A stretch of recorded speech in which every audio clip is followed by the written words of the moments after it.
자, 이제 내일부터는 사회적 거리두기가 단계적으로 해제됩니다. 거의 2년여 시간 동안 코로나19로 인해서 많은 사람들이 고통을 받아왔는데 드디어 모든 일상을 정상적으로 회복할 수 있게 되었습니다. 오랜 시간 동안 참고 인내하느라 수고들 많으셨습니다. 예. 그리고 최근에 또 코로나에 감염되어서 자가격리하셨던 분들도 수고 많으셨습니다. 자, 이제 5월부터는요, 교회에서도 점심 식사를 할 수 있게 됩니다. 자, 함께 식사하며 교제했던 때가 생각나는데 5월부터는 가능할 것 같습니다. 그리고 아직 정확한 날짜는 결정되지 않았지만 5월 중에 금산의 별장에 가서 바베큐 파티를 할 생각을 꿈꾸고 있습니다. 어제 장로님과도 통화를 했고요. 오케이 해주셨습니다. 정말 오랜만에 우리 성도들과 함께 야외 나들이를 하게 될 것 같아요. 자, 오늘 부활절을 맞아 우리 예수님께서 사망 권세를 꺾고 부활하셨다는 소식도 너무 기쁘지만 이제 교회에서 식사도 하고 또 야외 나들이를 하게 된다는 소식이 정말로 기쁘네요. 아멘. 물론 여러 가지 제약이 많이 있습니다. 하지만 하나님께서 더 좋은 것으로 채워주실 줄로 믿습니다. 참고로 교회에서 점심 식사할 때에 대먹던 반찬 가게가 지난주에 문을 닫았다는 사실. 그리고 여전히 교회 싱크대 수돗물은 졸졸졸졸 흐른다는 사실. 자, 이것은 꼭 기억해야 되지 않을까 싶습니다. 자, 요즘에 사회적 거리두기가 해제됨에 따라 교회들마다 신경을 곤두세우고 있는 부분이 있습니다. 바로 온라인 예배 성도들을 어떻게 현장 예배로 끌어낼 수 있느냐는 고민이죠. 물론 우리 통하는 교회는 대부분의 성도들이 대면 예배를 드리기 때문에 별 고민은 없습니다, 저는. 네. 그런데 여러 교회들의 얘기를 들어보면 대면 예배를 드리는 성도들의 숫자가 예전과는 다르게 확연히 줄어들었다고 합니다. 아마도 온라인 예배에 대한 습관이 벌써 자리를 잡았기 때문이 아닐까 싶습니다. 오랫동안 집에서 온라인 예배를 드리다 보니까 일단 여러모로 편하다는 거죠. 네, 편합니다. 자, 교회에 가려고 옷을 차려 입지 않아도 되고 오고 가는 시간도 줄일 수 있고 또 주차를 하기 위해서 전쟁을 치르지 않아도 되고 너무나도 편하고 좋죠. 그래서 성도들이 대면 예배를 드리는 것보다 온라인 예배를 더 선호하게 되었다는 것입니다. 자, 이제 온라인 예배가 습관처럼 자리 잡았기 때문에 그 관성을 깨기가 쉽지 않다는 거예요. 저도 지난번에 코로나 확진 걸렸을 때 온라인 예배를 한번 드려봤는데요. 편하긴 편하더만요. 근데 마음까지 편해지니 하나님 앞에 긴장하면서 예배하는 모습이 사라지는 거예요. 확실히 제가 경험을 했습니다. 그러니 제가 온라인 예배 드리시는 분들에 대해서 확실하게 관심 갖고 더 이렇게 현장 예배로 끌어들이도록 하겠습니다. 그게 맞겠죠?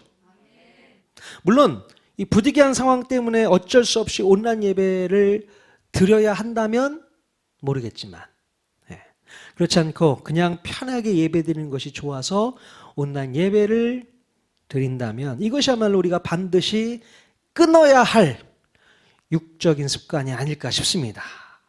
저는 여러분들이 하나님께 최선의 예배를 드리기를 원합니다. 네. 근데 이 온라인 예배는요, 최선은 아니라고 생각해요.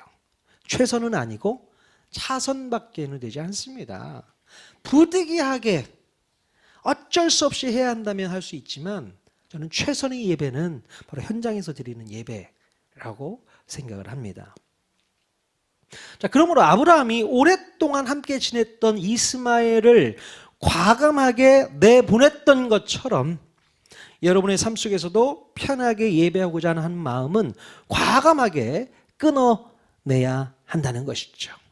자, 육신적으로 편하고자 하면 한도 끝도 없습니다. 서 있다 보면 앉고 싶고, 앉아 있으면 눕고 싶고, 누워 있으면 자고 싶고. 이게 수순이잖아요. 구색만 갖춘다고 해서 다 예배가 아닙니다. 여러분의 희생과 헌신이 녹아져 있는 흠 없는 예배가 될 수 있어야 될 줄로 믿습니다. 자, 혹시라도 코로나로 인해서 잘못된 습관이나 버릇이 생겨난 분들이 있다면 이제 더 이상 끌려다니지 마시고 과감하게 끊고 쫓아내고 차단하십시오. 만약에 여러분이 아무렇지도 않게 그것을 계속 허용하거나 용납하다 보면 더 큰 희생이 따를 수 있습니다. 그러면요, 끝내 회복이 불가능해집니다. 우리 옆 사람에게 이렇게 인사했으면 좋겠습니다. 잘못된 습관은 끊으세요. 잘못된 습관은 끊으십시오. 최선의 예배로 승리하십시오. 최선의 예배로 승리하는 저와 여러분 모두가 다 될 수 있기를 바랍니다. 최선의 예배를 드리는 것이 하나님도 좋고 우리도 좋은 거 아니겠습니까? 하나님도 기뻐하시고 우리에게도 큰 복이 넘쳐날 줄로 믿습니다. 예배의 자리를 사수하는 게 얼마나 중요한데요. 우리는 예배 없으면 아무것도 아닙니다. 예배를 통해서 복이 넘쳐나는데 그 복을 우리가 왜 막습니까? 끊지 마십시오. 좋은 습관, 하나님 앞에 예배하는 습관 잘 들일 수 있기를 바랍니다. 자, 오늘 본문 말씀은요, 너무나도 유명한 말씀입니다. 오늘 부활절에 하나님께서 이 본문 말씀을 우리에게 주신 이유가 분명히 있을 줄로 믿습니다.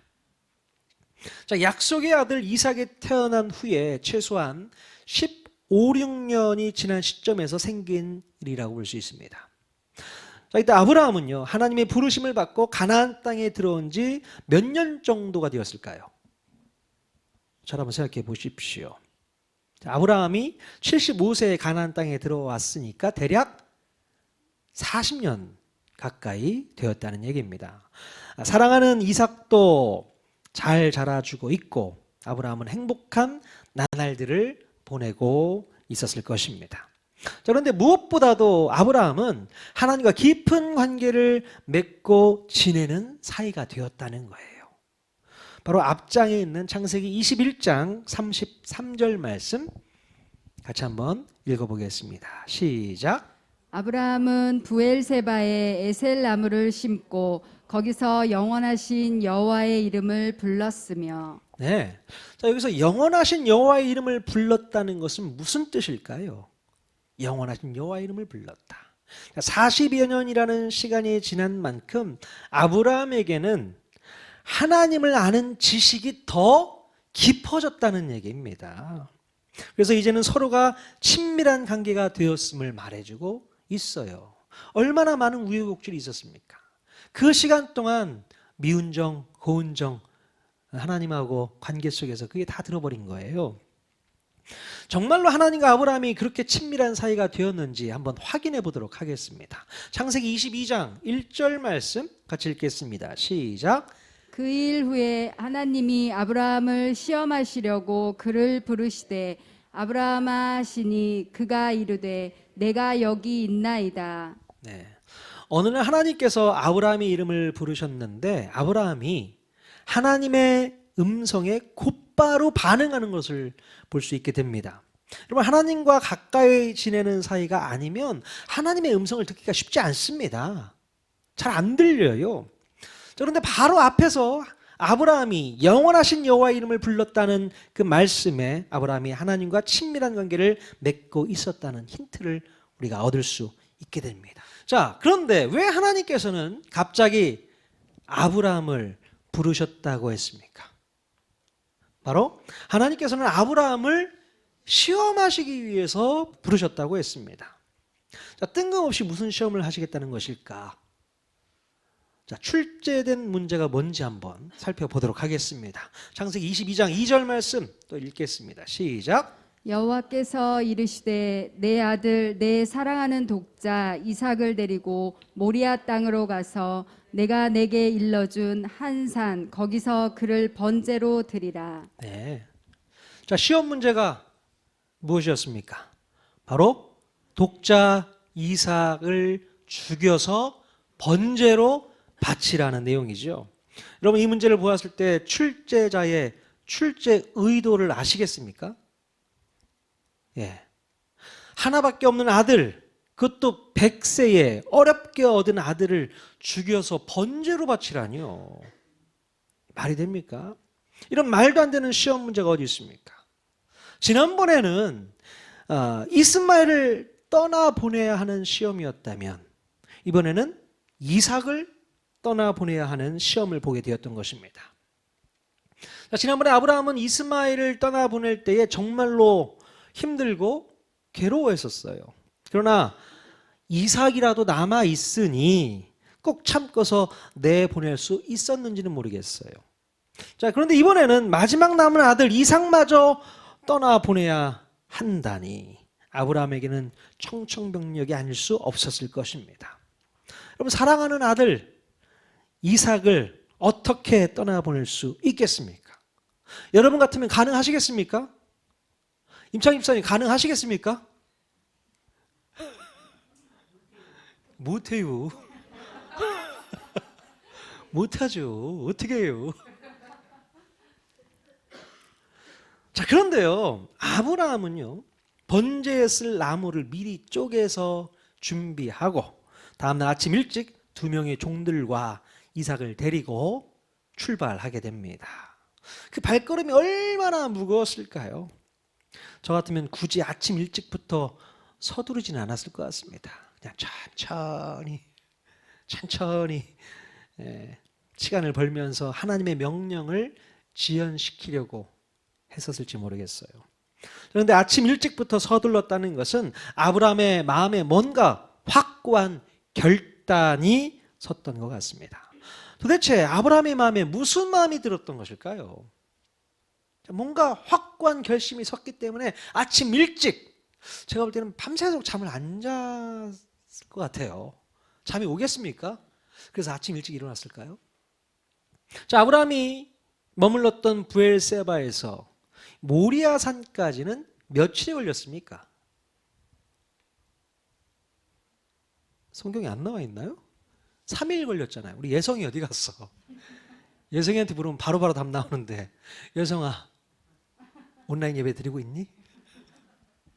네. 3일 길이죠. 자, 왜 하나님께서는 집 가까운 곳에서 번제로 드리라고 하지 않고 3일씩이나 걸어가야 하는 모리아 산까지 가서 번제를 드리라고 했을까요?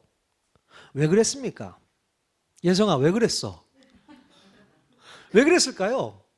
아니 그냥 집 옆에 좋은 언덕 동산에서 이삭을 번제로 드리라고 하면은 될 텐데 왜 굳이 3일 길이나 되는 그 먼 길을 가게 하셨을까요? 하나님께서 아마도 아브라함의 마음을 더욱 힘들게 하기 위해서 3일 길을 계획하신 것 같아요. 이 3일이라는 시간은 아브라함이 고민하다가 이 결심을 번복할 수 있는 충분한 시간이었잖아요. 그렇죠? 바로 하나님의 말씀에 불순종을 결정할 수 있는 시간을 주셨다는 겁니다. 예. 저 같았으면 이 3일 길을 가는 동안에 마음이 바뀌지 않았을까 싶습니다.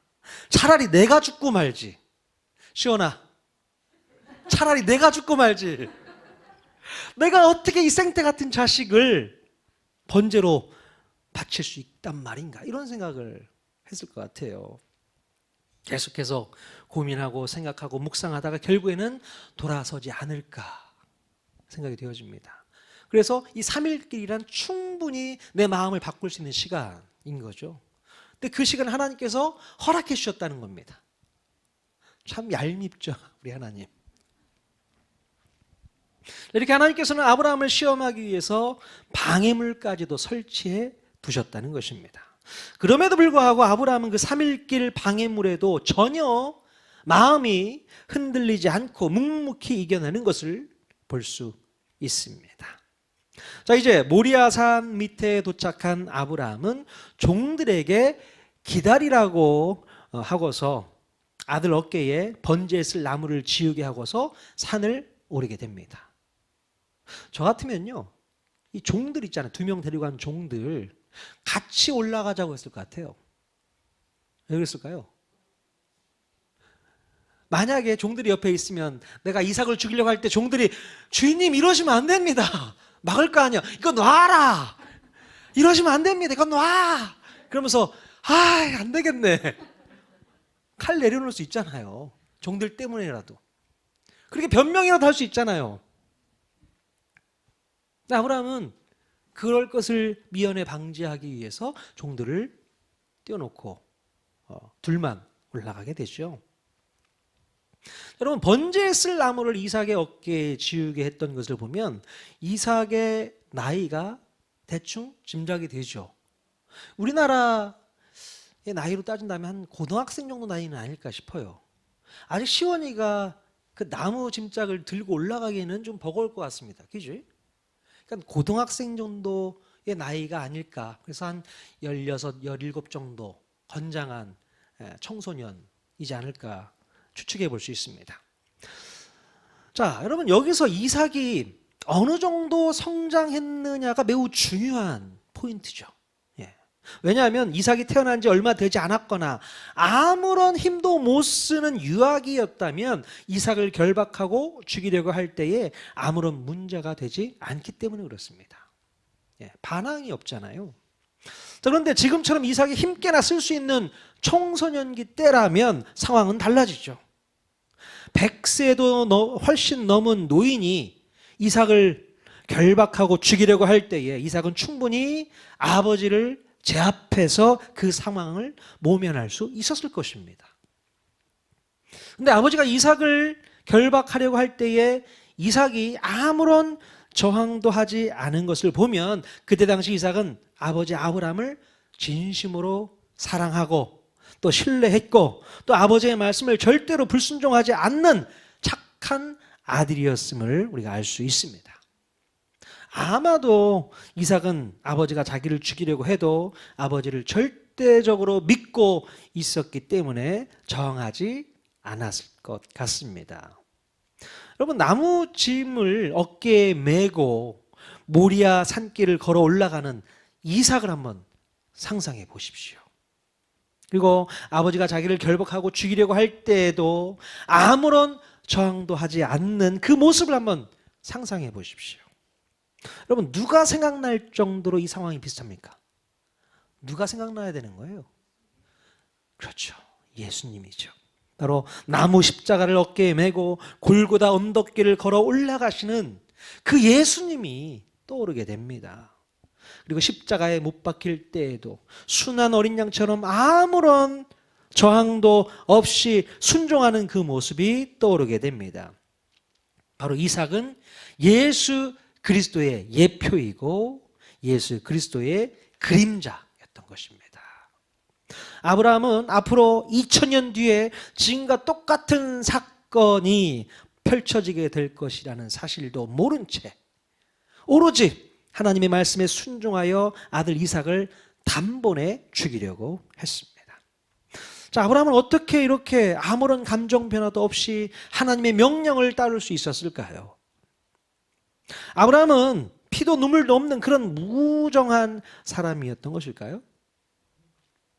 자, 아브라함은 절대로 예전과 같은 모습이 아님을 발견할 수 있습니다. 그럼 예전에는 아브라함이 어땠습니까? 예전에 보여줬던 아브라함의 그 모습은요, 하기 싫은 일은 끝까지 뒤로 미루면서 하나님 말씀에 불순종했던 사람이었잖아요. 갈대아 우르에서 떠나서 하란 땅까지 왔는데 더 이상 진행하지 않는 겁니다. 불순종하는 거예요. 미루고 미뤘습니다. 그래서 데라가 죽은 후에 그때야 비로소 가나안 땅으로 이동하는 것을 볼 수 있습니다. 그리고 아주 찌질함의 끝판왕이었잖아요. 자기 목숨 살리고자 자기 아내 사례를 동생이라고 속였던 기회주의자였어요. 또 그리고 하나님의 마음은 어찌되든 상관없이 자기 조카 롯만 살리면 된다는 마음으로 하나님과 흥정했던 이기주의자였습니다.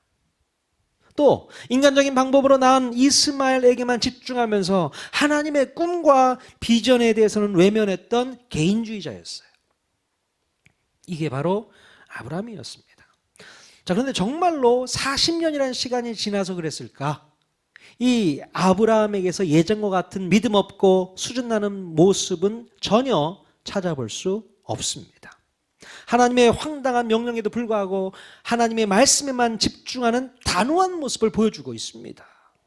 과연 아브라함의 마음 가운데는 어떤 생각이 지배하고 있었을까? 자, 신약 성경에 기록된 히브리서 기자의 기록을 보면 아브라함의 마음을 이해할 수 있게 됩니다. 같이 한번 또 말씀 읽어보도록 하겠습니다. 히브리서 11장 17절에서 19절 말씀 같이 읽겠습니다. 시작. 아브라함은 시험을 받을 때에 믿음으로 이삭을 드렸으니 그는 약속들을 받은 자로 돼 그 외아들을 드렸느니라. 그에게 이미 말씀하시기를 내 자손이라 칭할 자는 이삭으로 말미암음이라 하셨으니 그가 하나님이 능히 이삭을 죽은 자 가운데서 다시 살리실 줄로 생각한지라. 네. 그럼 지금 아브라함이 믿고 있는 것은 무엇이었습니까? 바로 아브라함은 하나님께서 이삭을 죽은 자 가운데서 다시 살리실 것을 100% 믿었다는 거예요. 네. 아브라함은 내가 이삭을 죽여도 하나님께서 다시 살리실 수 있다라는 부활신앙이 있었다는 겁니다. 여러분, 아브라함에게 어떻게 이런 부활신앙이 생길 수 있었습니까? 언제 이런 마음이 들었을까요? 바로 이삭이 태어났을 때 그 마음이 생겼다는 겁니다. 지난주에도 말씀드렸는데요. 로마서에 기록된 말씀에 의하면 아브라함은 100세나 되어 자기 몸이 죽은 것 같고 사라의 태가 죽은 것 같은 상황 속에서도 멀쩡하게 임신하여 아들을 낳는 것을 보고서 바로 그때 부활 신앙이 확 들어오게 되었던 것입니다. 지극히 이성적이고 인간적인 사고로는 이루어질 수 없는 일이지만 천지 만물을 말씀으로 창조하신 엘샤다이, 전능하신 하나님이시라면 당연히 죽은 자도 살리실 수 있겠다는 생각을 그때 했던 것이지요. 물론 아브라함이 믿은 이 말씀 중에는 그 아들 이삭으로 말미암아 아브라함의 자손이 하늘의 별같이 바다의 모래같이 많아질 것이라는 약속도 전제되어 있었을 것입니다.